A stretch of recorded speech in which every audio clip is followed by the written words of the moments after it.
see how they perform today. Yeah, absolutely. These were two players that we definitely expected to end up here, and this is probably the most anticipated match, I think, since this will be a big foreshadowing for the grand finals. So we'll see like who's on top of their game. I think they trade games back and forth.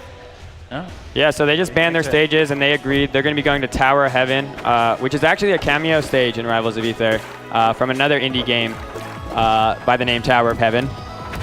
So you can listen to some great music by our composer, Flashy Goodness, on this stage. Yeah, these guys are jumping right into it. They're both very aggressive players. Tandori is playing Maypul, the raccoon-looking character, and she's already, just by herself, brushed down, very aggressive. Dolphinbrick on Orcane. That character can play a lot of different ways, but the way he chooses is to just be in your face and all the time. So these guys are definitely going to trade some blows. Yeah, so Rivals of Aether in general is a bit more aggressive than some of the other games. When I started making the game a couple years back, I'm a huge fan of Smash, but I've always loved combos. So when you watch these guys play, you're going to see a lot of hits actually First blood. Yeah, he takes the first stock. A lot of hits are going to lead to follow-ups. So right there you saw Tandori took that stock by comboing him across the stage and then KOing him off the top. Oh, that was nice. Yeah, and Dolphinbrick takes it right back. So this is pretty much even going into their second life here. Yeah, I think in this matchup, I think Dolphinbrick might be favored too. So it's cool to see Tandori take the first stock. You might have saw the last stock that he grabbed onto the wall there, and there's just it's an interesting way of.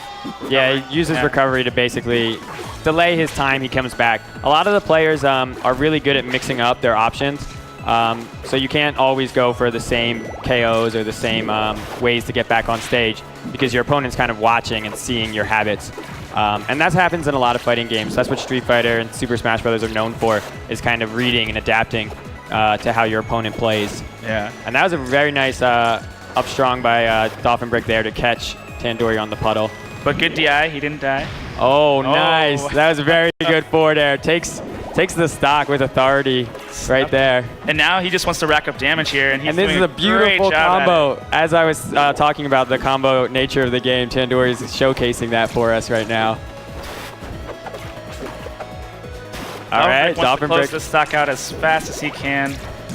Yeah, so Dolphin is now stocked down, so he's going to want to have to basically try to go for KOs, start fishing, and he gets it right there. And now he has a chance because since the game is so combo heavy, there is a lot of momentum moving back and forth.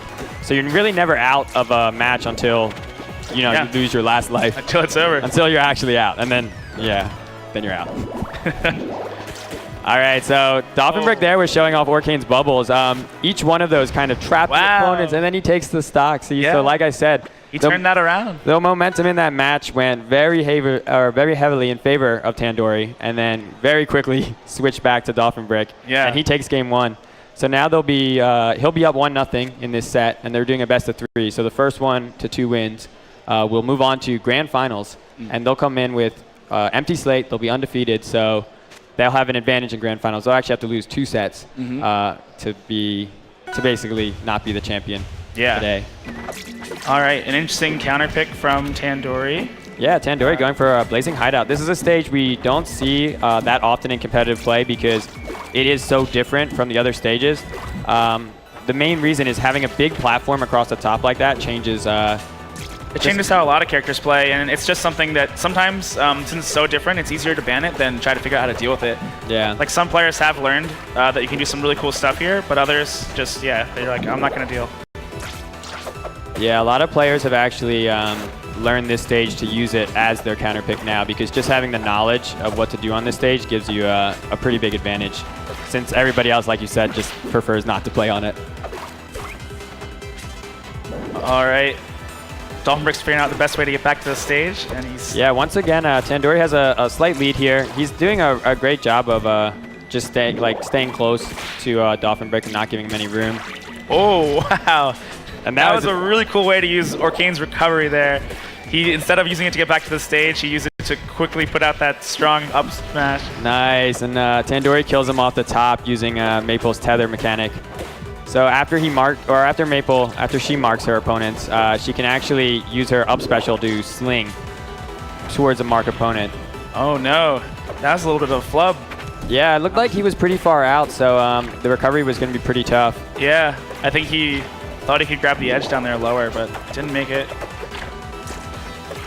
Dolphinbrick is just playing really aggressive now. Yeah. Basically pushing his advantage He's a as much whole as he can. stock up too, barely any damage, so Tandori definitely has to put something together here quick, because he can rack up a ton of damage. Maypul's pretty light, so. Oh, for sure. And especially now that he feels a bit safer with the stock lead, he can play just as aggressive as he wants, and he doesn't have to be as nervous about getting punished.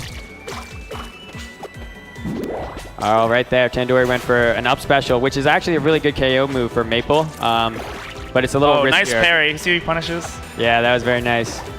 So the parry mechanic in Rivals is one of the things that separates it from the Super Smash Bros. Series. Instead of having a shield and a grab like Smash has, we actually have a parry, and we just saw it there. Instead of, when you use it successfully right there, you actually stun your opponent, and you can use any follow-up you want. So we've seen Tandori twice now. He parried Dolphinbrick's attack and then chose his punish. Game and set. Yeah, Dolphinbricks takes winners finals, so he'll be moving on to grand finals, and we'll see Tandori a little bit later. Yeah.